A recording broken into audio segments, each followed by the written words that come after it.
तो इस पूरे रीजन के जो बड़े मिलिट्री माइंड्स हैं, जो आर्टिफिशियल इंटेलिजेंस को स्टडी करते हैं, उनके ऊपर गहरी नज़र रखते हैं। तो प्रवीण साहब नो डाउट उनमें बड़े माइंड्स में से एक माइंड है। प्रवीण साहब thank you very much for your time. और प्रवीण साहब फोर्स मैगजीन इंडिया के एडिटर भी हैं। पाकिस्तान से मुझे ज्वाइन किया है lieutenant general retired Naeem Khalid Lodhi साहब ने। जनरल साहब फॉर्मर इंटरिम डिफेंस मिनिस्टर हैं पाकिस्तान के, डिफेंस सेक्रेटरी रह चुके हैं और स्ट्रेटजी और मिलिट्री के मामलात के ऊपर बहुत गहरी नज़र रखते हैं। जनरल साहब आपने भी बहुत बहुत शुक्रिया थैंक यू। अपने प्रोग्राम के लिए खसूसी तौर पर वक्त निकाला। जरूर। आगाज में जनरल साहब आपकी इजाजत से प्रवीण साहब से करना चाहूंगा।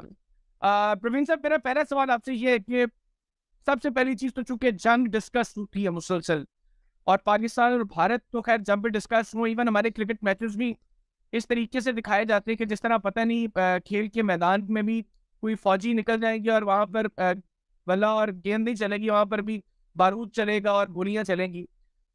पहले तो अगर दोनों ममालिक की कुछ जंग होती है आपस में, आप समझते हैं कि पाकिस्तान और भारत की कोई जंग हो और उसमें कोई एक मुल्क जीत जाए जंग? आ, अब की जो हालात है, द प्रेजेंट सिचुएशन, उसके हिसाब से आई बिलीव, और इसका मैंने थोड़ा जिक्र भी किया है अपनी किताब में द लास्ट वॉर, पर मैंने इस मुद्दे पे काफ़ी सोचा है और मैं इस नतीजे में पहुंचा हूं, और I have arguments for that, कि if there is a war between India and Pakistan, because ये वॉर जो होगी वो अट्रिशन वॉर होगी। हम दोनों मुल्क जो है, हमारी आर्मीज अभी भी एट्रिशन वॉर में ही, एक बहुत पुराना वॉर कॉन्सेप्ट है जो कि सेकेंड वर्ल्ड वॉर का है, उसी में ही अभी हम फंसे हुए हैं। We have similar war concept, और मेरे हिसाब से at the operational level of war, जहाँ पे कि कैंपेन तय होती है, Pakistan military will do better, क्योंकि उसको काफ़ी पीएलए सपोर्ट होगी, बहुत एरियाज में सपोर्ट होगी। तो मेरी समझ ये है कि एक आ, वो कैंपेन नहीं होगी जहाँ पर कि थोड़ा ऊपर नीचे लाइन ऑफ कंट्रोल हो गया, थोड़ी ज़्यादा गहराई में हो सकती है कैंपेन, और Pakistan is likely to do much better at the campaign level with PLA support. ये मेरी सोच है।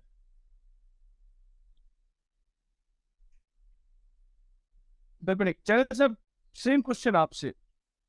जी जी, बहुत बहुत शुक्रिया। मेरा ख्याल है कि बड़े अच्छे तरीके से कवर किया है स्वामी साहब ने।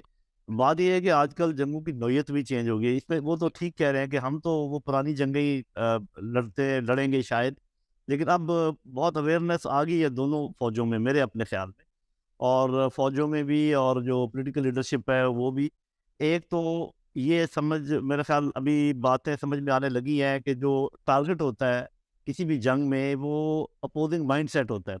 अगर आप ज़हनी तौर पे अपने मद्दे मुकाबिल को हरा दें, तो आप ये समझें कि वो चाहे आपके पास नहीं भी आया इलाका, या तो आप वो जंग जीत सकते हैं, क्योंकि असल में तो पॉलिटिकल ऑब्जेक्टिव होते हैं ना। किसी भी जंग का मकसद तो ये होता है कि आपने जो अपने पॉलिटिकल ऑब्जेक्टिव बनाए हुए हैं, जो भी आपके झगड़े हैं, मसाइल हैं, उन पर कॉम्प्रोमाइज़ करवाना, उन पर घुटने टेक दे कोई दूसरी साइड जो है, तो वो मैं तो आजकल के दौर में मेरा ख्याल है कि इस्तेमाल होते हैं हाइब्रिड वॉर के ज़िमन में, इकोनॉमिक वॉरफेयर, साइकोलॉजिकल वॉरफेयर, और फिर स्वामी साहब बहुत बातचीत करते रहते हैं, ये जो आजकल टेक्नोलॉजी की रिलेटेड वॉरफेयर है वो चलती है। तो एक तो ये कि मैं इनकी ये बात मानता हूँ कि कोई ऐसा ऑब्जेक्टिव अचीव नहीं हो पाएगा दोनों साइडों से। फिर आपको ये भी पता है कि न्यूक्लियर पावर्स हैं दोनों, तो वो जो जो इसकी कैनेटिक साइड है उसकी एक हद है जहाँ तक वो जा सकते हैं। जैसे वो कह रहे हैं कि सिर्फ कोई शैलो मनूवर ही हो सकती है, छोटा मोटा कोई आगे पीछे काम हो सकता है। तो ज़्यादातर जो जंग चलेगी मेरे ख्याल में वो हाइब्रिड एरिया में चलेगी, और अगर बहुत आप इसको एस्केलेट कर दें तो वो जिसको कहते हैं employment of non state actors, एक दूसरे के इलाके में किसी को सपोर्ट करना, इंसरेक्शन को सपोर्ट करना, कोई ऐसी तहरीक चल रही हो जो कि अलहदगी पसंदी हो उसको सपोर्ट करना, कोई अगर कोई ऐसा प्रोविंस हो, कोई ऐसे लोग हों जिनके दिल में कोई शिकायत है सेंटर के मुताबिक, उनको सपोर्ट करना। तो इस किस्म की तोड़ फोड़ अंदरूनी जो है उसके इम्कानात ज़्यादा हैं। उन इन लाइनों पे दोनों मुल्क एक दूसरे के साथ नंबर आजमा रहेंगे, अपने जोर बाजू इस्तेमाल करते रहेंगे। लेकिन आपके अगले सवालों में ये बात होनी चाहिए कि क्या जो हमारे मसाइल हैं वो सिर्फ जंग ही से हल हो सकते हैं या और भी कोई तरीक़ेकार है? बहुत शुक्रिया। बिल्कुल, बिल्कुल सर, मैं इसकी तरफ भी आऊँगा। पहले लेकिन उससे पहले मैं ये डिस्कस करना चाह रहा हूँ कि फ़ायदा किसको हुआ है सर जंग का? प्रवीण साहब, आप क्या समझते हैं कि जो मुसलसल एक टेंशन का माहौल है, जिसमें कमी किसी तरह आ नहीं पा रही, ना कोई साइड मतलब डायलॉग के लिए आत्मी तौर पर तैयार है, कंडीशंस ऐसी हैं कि जिसको मेट करना शायद इम्पॉसिबल है, ब्लेम गेम इतना है, मतलब दोनों साइड्स के पास ऐसे एक्सक्यूजेज़ हैं, जो अपने-अपने ग्राउंड्स पर शायद जेन्युइन भी हैं, जिनको वो बुनियाद बनाकर एक-दूसरे से इवन बात करने को तैयार नहीं है। तो इस सारे माहौल में एक तो टेंशन्स कैसे डिक्रीज़ हो सकती हैं? सेकेंडली इस माहौल का फ़ायदा किसको है और नुकसान किसको है? देखिए, ऐसा है कि टेंशन्स तो डिक्रीज नहीं होंगी, पहली बात। एटलीस्ट टिल 2024 जब तक हिंदुस्तान के जनरल इलेक्शन नहीं हो जाते, टेंशन्स रहेंगी। दूसरी बात यह है, जो मैं कहना चाहता हूँ, कि चीन एक बहुत इम्पोर्टेंट रोल प्ले कर रहा है और करता रहेगा साउथ एशिया में। और उसका रीज़न ये है, कारण ये है कि इंडिया और भूटान को छोड़ के बाकी सारे जो मुल्क हैं साउथ एशिया के, वो BRI के साथ है, बेल्ट एंड रोड इनिशिएटिव के साथ। तो चीन की इन्वॉल्वमेंट यहाँ बहुत है। उसकी अगर चीन की इन्वॉल्वमेंट है, तो अगली बात हमें ये समझनी है कि चीन क्या कर रहा है। चीन कोई छोटा मोटा काम नहीं कर रहा है। चीन रशिया के साथ एक पूरा, जिसे जो शी जिनपिंग ने कहा था that we are part of the big changes in this century, इस सेंचुरी में कोई बहुत बड़े चेंजेस हो रहे हैं। और वो बड़े चेंजेस क्या हो रहे हैं? वो ये हो रहे हैं कि एक नया सिक्योरिटी आर्किटेक्चर बन रहा है और साउथ एशिया उसका एक पिवट होगा इंडियन ओशन रीजन में, जैसे कि आसियान दूसरा पिवट होगा वेस्टर्न पैसिफिक में। अब जहाँ तक साउथ एशिया का ताल्लुक है, SCO जो है, शंघाई कोऑपरेशन ऑर्गेनाइजेशन, वो एक सिक्योरिटी स्ट्रक्चर है जो कि कलेक्टिव सिक्योरिटी में बिलीव करता है। अब कलेक्टिव सिक्योरिटी और ब्लॉक सिक्योरिटी एक दो अलग चीज़ें होती है। ब्लॉक सिक्योरिटी वो है जो कि अमेरिकन्स करते हैं और जिसको वो बोलते हैं integrated deterrence, which is all about military power. जो चाइना और जो रशिया कर रहे हैं दोनों मिलके, कहने का मतलब ये है कि चाइना चाहता है कि शांति रहे, चाइना चाहता है इंडिया के साथ अच्छे रिलेशन हो, चाइना चाहता है पाकिस्तान और इंडिया के रिलेशन अच्छे हों। यही कारण है, जब जनरल बाजवा मिले थे शी जिनपिंग को, जब वो चीफ थे, तो शी जिनपिंग ने उनको बताया था कि देखिए, हम इतने साल हमने इंतज़ार करा हांगकांग के आने के लिए, तो जंग से कुछ हासिल नहीं होगा और आप कॉन्सेंट्रेट करिएगा कनेक्टिविटी के ऊपर और ह्यूमन सेंट्रिक अप्रोच के ऊपर। और यही कारण है कि आपकी जो सरकार थी उस समय, जिसमें बाजवा साहब भी थे एक हिस्सा और इमरान खान साहब की सरकार थी, उन्होंने पहला नेशनल सिक्योरिटी पॉलिसी अपनी निकाली थी। उसके बाद फिर जैसे अभी लोगी साहब जिक्र कर रहे थे, तो एक हिंट दे रहे थे, वो अभी आपके मुल्क में पॉलिटिकल इंस्टेबिलिटी आ गई है। पर अब मैं आ गई थी, अब मैं देख रहा हूँ कि फिर से एक कोर्स करेक्शन हुआ है और कोर्स करेक्शन जो है वो जनरल मुनीर साहब कर रहे हैं। अभी वो अपने जो दौरा, उनका चीन का दौरा हुआ था, उसमें वो PLA के जो आर्मी जो चीफ थे उनको मिले, आर्मी चीफ को। एक जो फर्स्ट रैंकिंग वाइस चेयरमैन है से मुलाकात हुई है। इसका मतलब एक मिलिट्री सपोर्ट का भी इशू है। जहाँ तक इंडिया का सवाल है, हमें उस बात को ध्यान रखना चाहिए। इसीलिए जब आपने मुझसे पूछा, मैंने आपको जवाब दिया कि eight the operational level things will be favourable for the Pakistan army. अब सवाल ये है कि क्या जंग करनी चाहिए? उसका जवाब साफ जंग से हासिल हो भी सकता है प्रेजेंट सर्कमस्टेंसेस में, ये मेरी सोच है, पर वो एक अच्छा तरीका नहीं है, क्योंकि बहुत सारी, देखिए, हिंदुस्तान और चीन की जो जंग है, जिसकी कई लोग बात करते रहते हैं, मैं कहता हूँ कि अगर हिंदुस्तान और इंडिया एंड चाइना का जो सवाल है, the route for peace between India and China goes through Pakistan. and the route for war also between India and China goes through Pakistan. आप इस बात को थोड़ा सा इस पे आप वो करें, थोड़ा फोकस करें मैं क्या कह रहा हूँ। ये बात है, जंग जो है, जंग is not the best thing to do at all. But होता क्या है कि अगर आपको स्टेटस को तोड़ना है, अगर आप चाहते हो कि एससीओ ठीक तरह काम करे, जो हमारा साथ था वो 2014 से कामयाब नहीं हुआ। वो इसलिए कामयाब नहीं हुआ क्योंकि इंडिया पाकिस्तान के रिलेशन ही ठीक नहीं है, तो वो उसके बाद वो बंद ही हो गया। अब इट इज ओवर नाउ। तो अभी एक नई चीज आ गई है, एससीओ आया है, ब्रिक्स आया है। ब्रिक्स है वो बेसिकली इकोनॉमिक फोरम बन रहा है।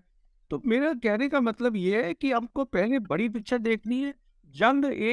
जंग is only a part of where things are not changing और will they harm the big picture. That is where the war comes in. क्या वो बड़ी पिक्चर का नुकसान कर रहे हैं? Then the war comes in. Otherwise, war by itself means nothing. Channel साहब आप क्या समझते हैं? एक तो जी वो मैंने प्रदीप साहब से भी सवाल जी आपका सवाल बेसिकली ये था ना कि किसको फायदा होगा, किसको नुकसान होगा, क्या उससे और फिर कैसे इसका हल क्या है। देखिए पहली बात तो ये है कि जब ऐसे मुल्क जंग करते हैं तो फायदा होता है उन मुल्कों को जो अपना वेपन बेचते हैं, और नुकसान होता है उन मुल्कों को जो लड़ रहे होते हैं।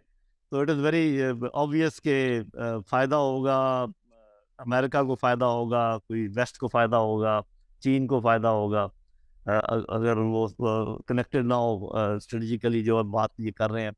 और फिर ये कि नुकसान हमें होगा, हिंदुस्तान को होगा, पाकिस्तान को होगा।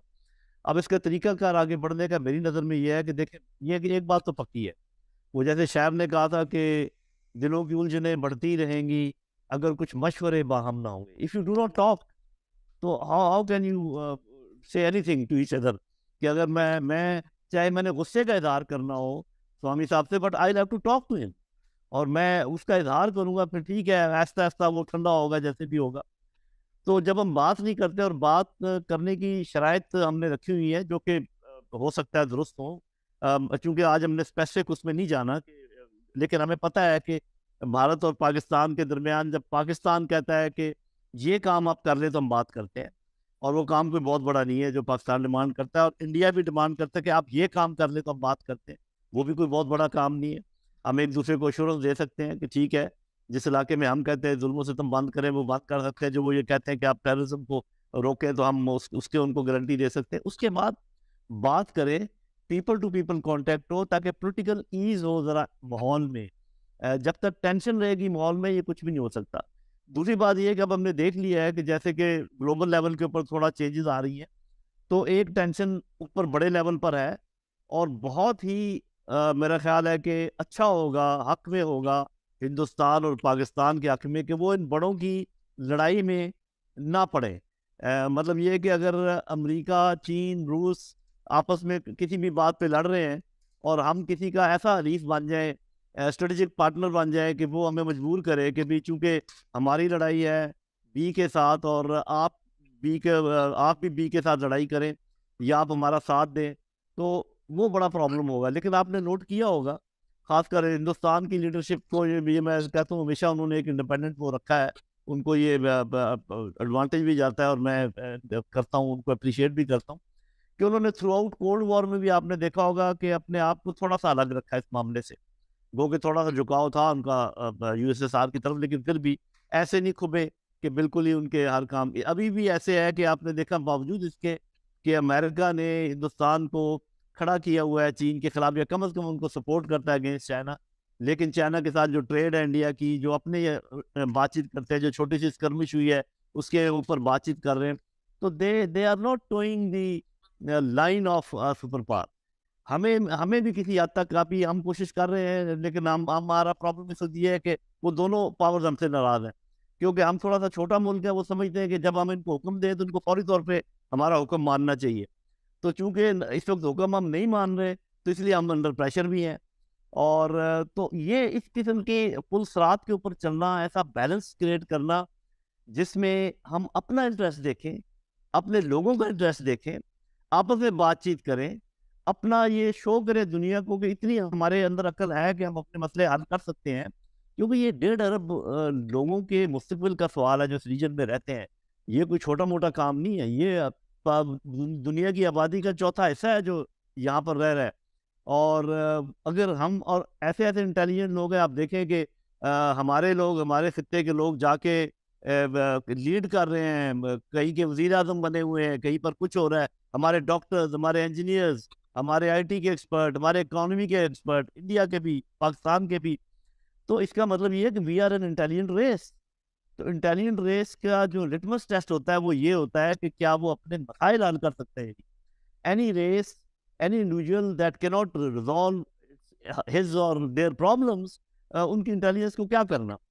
तो हमें चाहिए कि आपस में बातचीत करें, तालीम को बढ़ाएं, अपने मसले हल के जो बेयर मिनिमम टॉक करने की कंडीशंस हैं वो भी मान लें, हम भी मान लें, इसको आगे बढ़ाएं।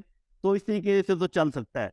अदरवाइज अगर ऐसे ही दूर दूर बैठे रहे और लोगों की बातों में आते रहे, हमें वो फलाना मुल्क बताता रहे कि ये देखो ये तुम्हारे साथ कर रहे हैं, और इधर से आती रहे बीबीसी कभी बताए, कभी वॉइस ऑफ अमेरिका बताए कि वो ये हो रहा है और ये हो रहा है, तो फिर तो वही ऐसे ही चलता रहेगा। अल्लाह ना करे कि ऐसे हो। मेरा अपना ख्याल ये है कि इतने अवेयर लोग मौजूद हैं दोनों मुल्कों में, और वो उनके पॉलिटी में भी हैं, और वो उनकी मिलिट्री में भी हैं, वो उनकी इकॉनमी में भी हैं, मैं ट्रेडर्स की बात कर रहा हूँ, और हर जगह कम्युनिटी थिंकर्स मौजूद हैं। उनको पता है कि दो न्यूक्लियर पावर्स की जंग जो है नहायत खतरनाक हो सकती है, ना सिर्फ खत्ते के लिए बल्कि दुनिया के लिए, क्योंकि वो कोई लोकलाइज्ड इफेक्ट नहीं उसका होता। फिर दूसरी बात ये है कि हमने देख भी लिया कि जंगें जो है वो क्या हासिल करती हैं।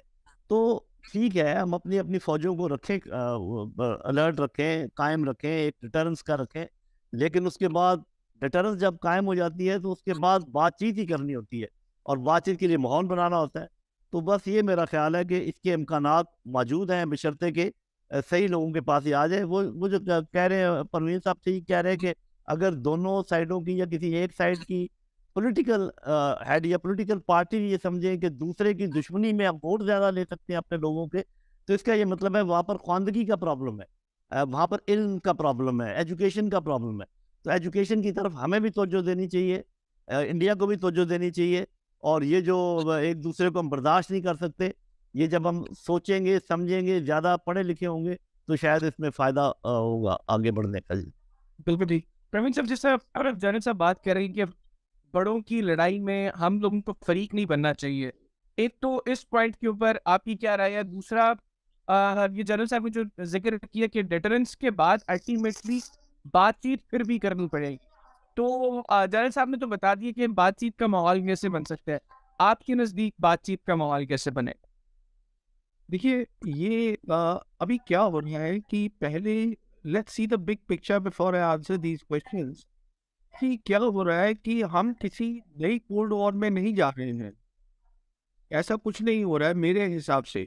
मेरे हिसाब से क्या हो रहा है कि दो बड़े मुल्क हैं जो compete कर रहे हैं ग्लोबलाइज्ड वर्ल्ड में।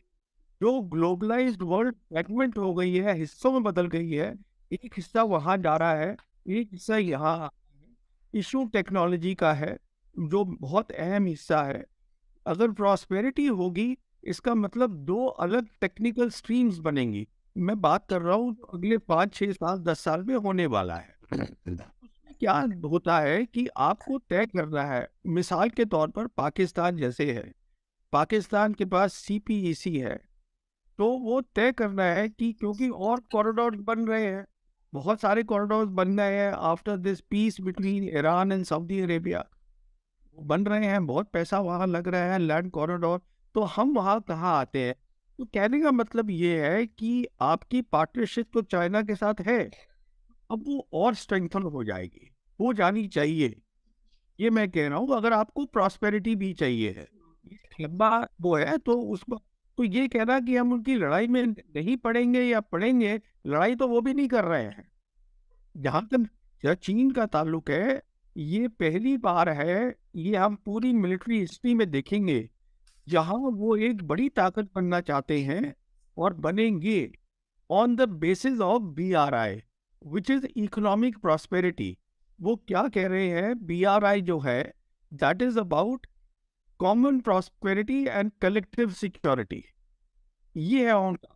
So it is not about military power जो कि अमेरिकन्स कह रहे हैं, पर सवाल ये है कि अगर हमको 5G चाहिए तो मतलब हम जो फोर्थ इंडस्ट्रियल रेवोल्यूशन है उसका हिस्सा बनना चाहते हैं, तो डिजिटल चाहिए, तो हमें किसी एक जो ब्लॉक्स है, block is a wrong word, but जो एक बड़ी ताकत है जो कि स्टैंडर्ड सेट कर रही है, वो हमको उनके साथ चलना पड़ेगा। I am just trying to simplify the whole thing.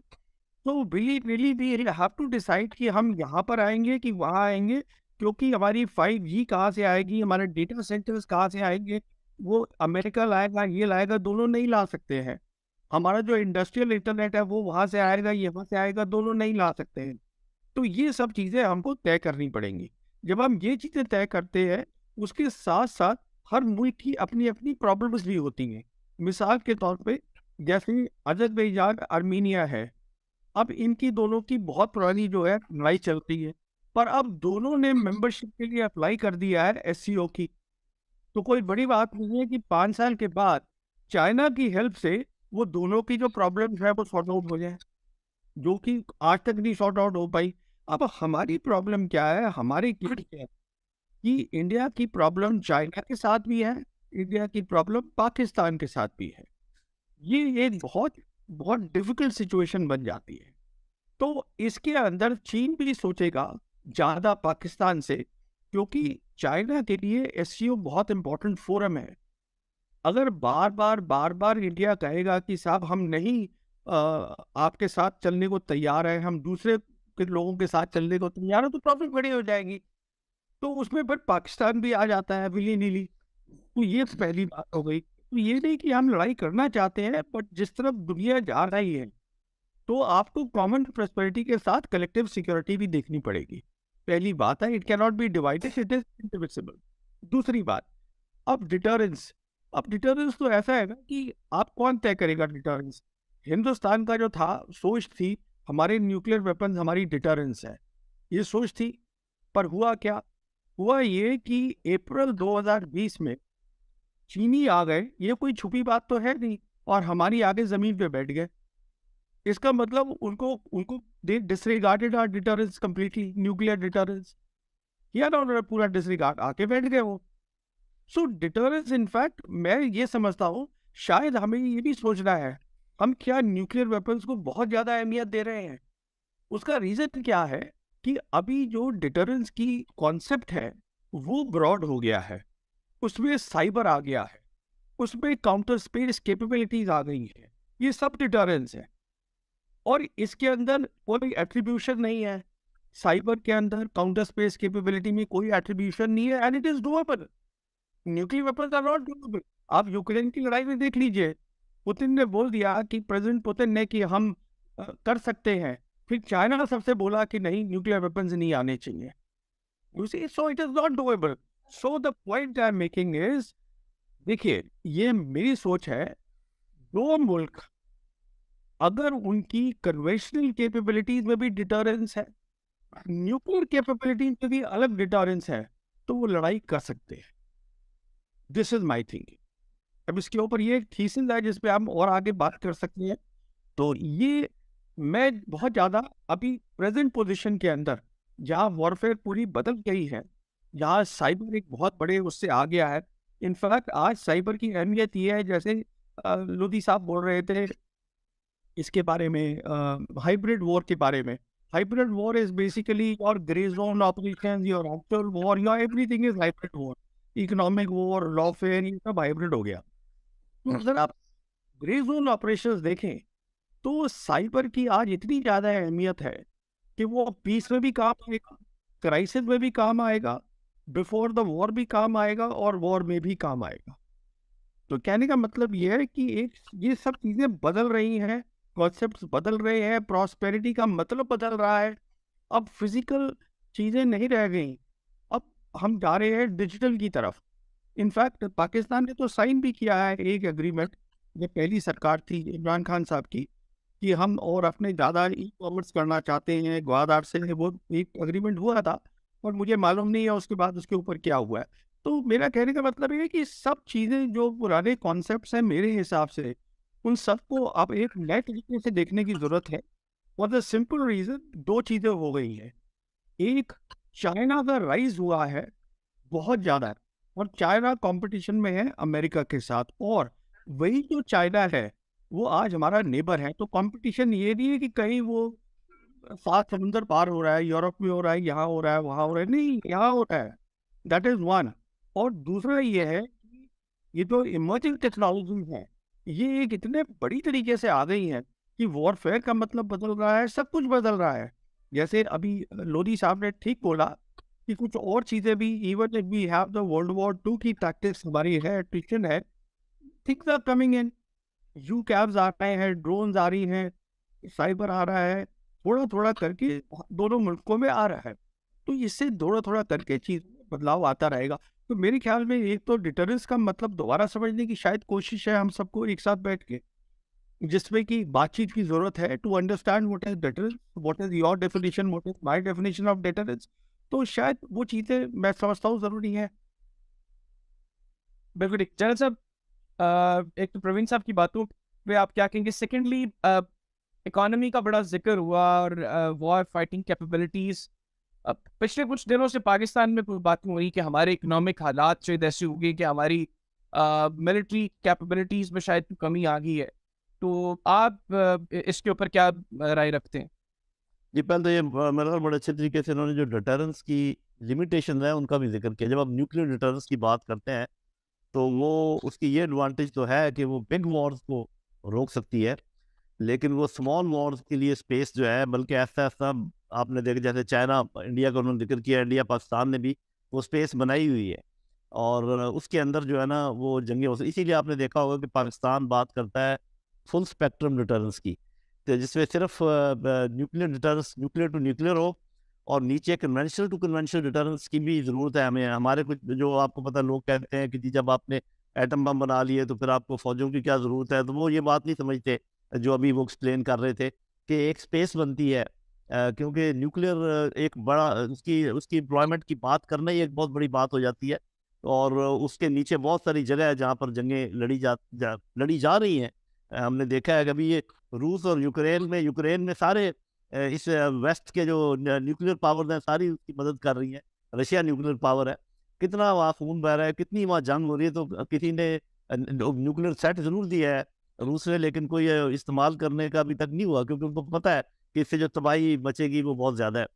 तो पहली बात तो ये है कि आपके जितने भी वॉरफेयर के स्पेक्ट्रम्स हैं, इसमें कन्वेंशनल है, न्यूक्लियर है, और भी हो सकते हैं, सब कन्वेंशनल है जिनका वो जिक्र किया है थोड़ा सा उन्होंने, हर जगह आपको डिटर करना पड़ेगा, तब जाके ये फुल स्पेक्ट्रम डिटरेंस होगी।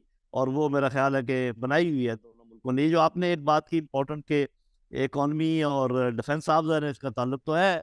ये तो नहीं कहा जा सकता कि इकॉनमी जितनी मर्जी कमज़ोर हो डिफेंस पे कोई असर नहीं होता, लेकिन जो सुनने वाले हैं वो भी समझ जाएंगे, स्वामी साहब समझ जाएंगे कि देखिए फौजें जो बरसों की उनकी ट्रेनिंग होती है, डिकेड्स के ऊपर ट्रेनिंग होती है, उन्होंने जो रिजर्व रखे होते हैं, रिजर्व उनके होते हैं, पीएल के रिजर्व होते हैं, एमुनिशन के रिजर्व होते हैं, राशन के रिजर्व होते हैं, वो वॉर फाइटिंग स्टेमिना के मुताबिक उन्होंने रखे होते हैं। मिसाल के तौर पे अगर पाकिस्तान का इरादा है कि हम 60 दिन की जंग लड़ेंगे, मिसाल दे रहा हूँ, हिंदुस्तान तो 120 और 180 की भी वो रख सकता है, तो हमने उतने रिजर्व रखे होते हैं, उनको हम टर्न ओवर जरूर करते रहते हैं। जैसे राशन टर्न ओवर कर लिया, आपने एमुनिशन टर्न ओवर कर लिया ताकि वो एक्सपायर ना हो, पीएल वगैरह टर्न ओवर करते रहे, लेकिन ये नहीं होता कि वो रिजर्व खाली। लेकिन अगर फिर इसके अलावा जो आपके ट्रेनिंग है, जैसे मैंने कहा, जो आपकी एम्प्लॉयमेंट है, जो आपके ऑफिसर्स ट्रेन होके सीनियर ऑफिसर बने, वो सारे एकदम इसके कमज़ोर होने से एकदम ख़त्म नहीं हो जाता। तो इसका इफेक्ट एक लैग है, टाइम लैग है between economy and your forces की जो पोटेंशियल है। If you are strong economy, your forces will become strong in the next 5, 10, 15 years. If you have a weak economy, your forces will definitely weaken, but after 4, 5, 10 years.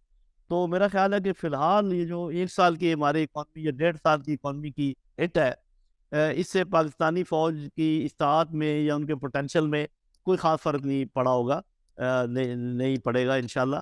और वैसे भी जो हमने full spectrum की बात की है, वो सारे वो चीज़ें मौजूद है, तो उसका इतना बड़ा मसला नहीं है। लेकिन अगर ये इकॉनमी इसी तरीके से वीक रही, फॉर years टू कम, फिर डेफिनेटली फर्क पड़ेगा, क्योंकि आपकी जो नई एक्विजिशन है, जैसे अभी वो बात कर रहे हैं, यहाँ तो दुनिया इतनी तेज जा रही है कि हफ्तों के हर हफ्ते कोई नई चीज सामने आ जाती है।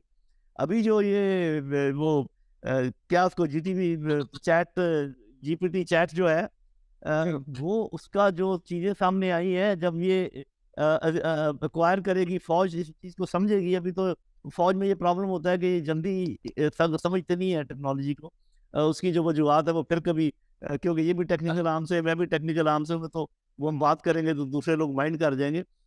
लेकिन ये है कि फौज जरा डिले करती है टेक्नोलॉजी एक्वायर करने में। तो जब तक ये करेंगे तो फिर पता चलेगा ये तो सारा काम ही बदल गया है, जंगों की नौयत ही बदल गई है। तो एक तो ये है कि सही कह रहे हैं कि ये आपको हर हर लेवल पे डिटर्रेंस की जरूरत पड़ेगी।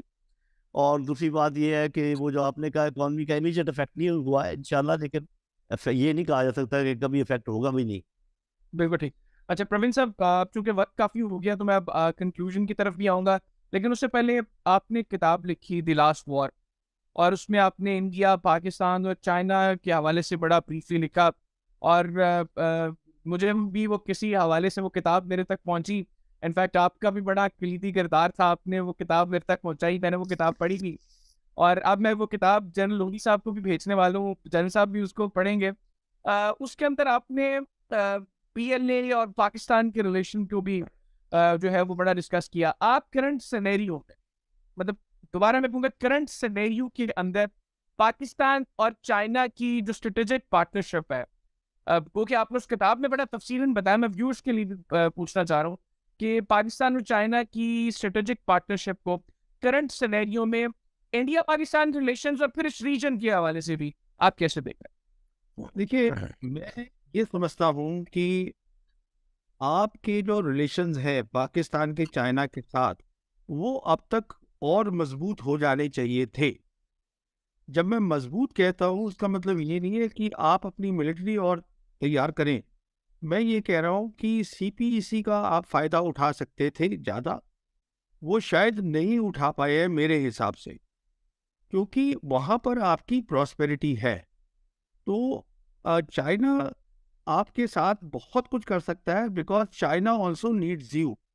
अब देखिए, वो आपके साथ जैसे कि ये सबसी केबल्स लगाई हैं, उसको एक तो पीस केबल लगाई हुई है जो शायद या गवादार से जाती है, और ये इस तरफ जाती है ईस्टर्न अफ्रीका के कोस्ट पर, और उससे आगे यूरोप जाती है।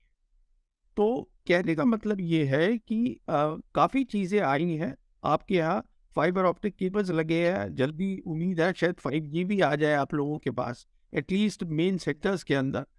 सो मैं ये कहने का मतलब ये है कि आपको शायद एक डिस्ट्रैक्शन हो गया था बीच में। देखिए, America is an important country, इसमें कोई शक नहीं है। बट सवाल ये है, जैसे मैं कह रहा था, कि अब सारी ग्लोबल जो जियो पॉलिटिक्स है वो हमारे रीजन में आ गई है।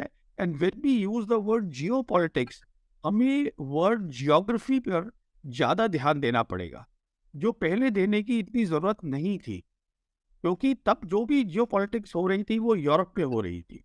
तो पहली बात तो ये है। तो इसलिए आप अभी भी आप फायदा उठा सकते हैं। I think Pakistan got distracted because I was expecting कि आप 2024 तक काफ़ी कुछ कर लेंगे, which is what I have said. And especially I see कि जो हुआ था ये कश्मीर में इंडिया ने किया है, उससे आपकी और नज़दीकी बढ़ी है, उससे ऐसी नज़दीकी बढ़ी। अब देखिए, मैं आपको एक मिसाल देता हूँ, फौज की सीधी सी मिसाल देता हूँ। जैसे अक्टूबर 21 में एक खबर आई थी कि पाकिस्तानी ऑफिसर्स हैं, वो अब है शिंजांग मिलिट्री डिवीजन में, वहाँ पर भी हैं। फिर ये खबर आई थी कि जॉइंट स्टाफ डिपार्टमेंट में भी हैं, अब वहाँ क्या कर रहे हैं। अच्छा, फिर ये खबर आई थी कि जो आपकी एम्बेसी है चाइना में, वहाँ पर इजाफा हुआ है ऑफिसर्स की स्ट्रेंथ का, क्योंकि वो अब प्रिक्योरमेंट्स देख रहे हैं।